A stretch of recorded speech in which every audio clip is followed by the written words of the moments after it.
Expenditure in an educational institution means what type of expenditure an institution needs for its functioning. So the expenditure incurred in educational institution is classified as human resources, number one. Number two, premises and accommodation, मतलब accommodation. Premises and accommodation में purchase, building, rent, insurance जो भी है, या तो आप किसी building को खरीद लें या बनवा लें या फिर उसको रेंट दें, उसका इंश्योरेंस वगैरह का जो खर्चा है वो।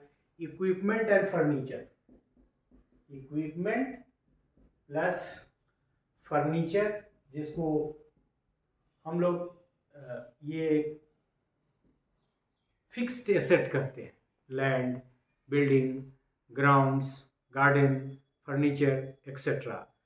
और नेक्स्ट है स्टॉक्स एंड सप्लाईज, कंज्यूमेबल है स्टॉक्स, मतलब कुछ सामान ऐसे है, केमिकल्स वगैरह है, या फिर और भी day to day chalk, duster, हेन।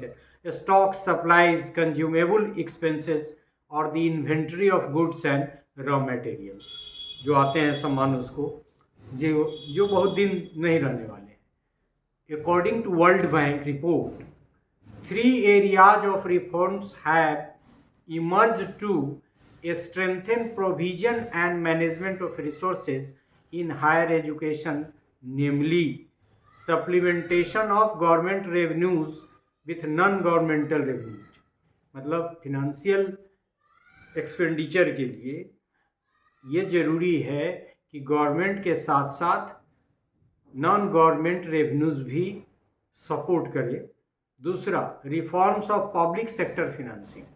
पब्लिक सेक्टर फिनेंसिंग मतलब जहाँ भी पब्लिक सेक्टर की बात है वो गवर्नमेंट की बात है। गवर्नमेंट का मतलब जो पैसा आता है वो हमारे टैक्सेस से आते हैं, पब्लिक के टैक्स से आते हैं, इसीलिए उसको पब्लिक फंडेड या पब्लिक सेक्टर कहते हैं।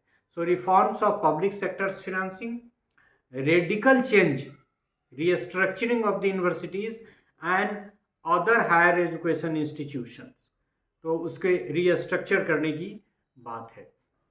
मुख्य रूप से ये कि यदि हम एक्सपेंडिचर करें तो इस पे खर्चा है, एकोमोडेशन पे खर्चा है, इक्विपमेंट एंड फर्नीचर पे खर्चा है, डे टू डे की फंक्शनिंग के लिए चौक, डस्टर टाइप की चीज़ें, या फिर जो कुछ ऐसी चीज़ें हैं जो समय पे ख़राब हो सकता है, जो मतलब कंटिन्यूसली चाहिए after certain interval of time, तो उस तरह के खर्चे हैं।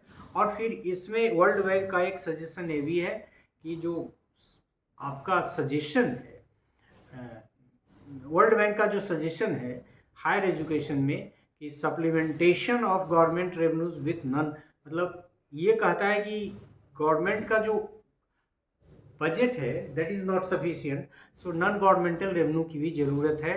और दूसरा कि पब्लिक सेक्टर जो फिनेंसिंग है उसमें रिफॉर्म्स की ज़रूरत है। और तीसरा कि रेडिकल चेंज, मतलब रीस्ट्रक्चरिंग ऑफ यूनिवर्सिटीज़। अब तो देख भी रहे हैं कि बहुत सारी प्राइवेट यूनिवर्सिटीज़ आपके हर स्टेट में खुल रहा है, गवर्नमेंट ने उसको फील्ड में आने की ज़्यादा इजाज़त दी है। ये बात दूसरी है कि जनरल एजुकेशन में थोड़ा कम है, प्रोफेशनल एजुकेशन जैसे ही इसमें हमारा टीचर एजुकेशन भी आता है, ज़्यादा है। So this is about the expenditure in an educational institution.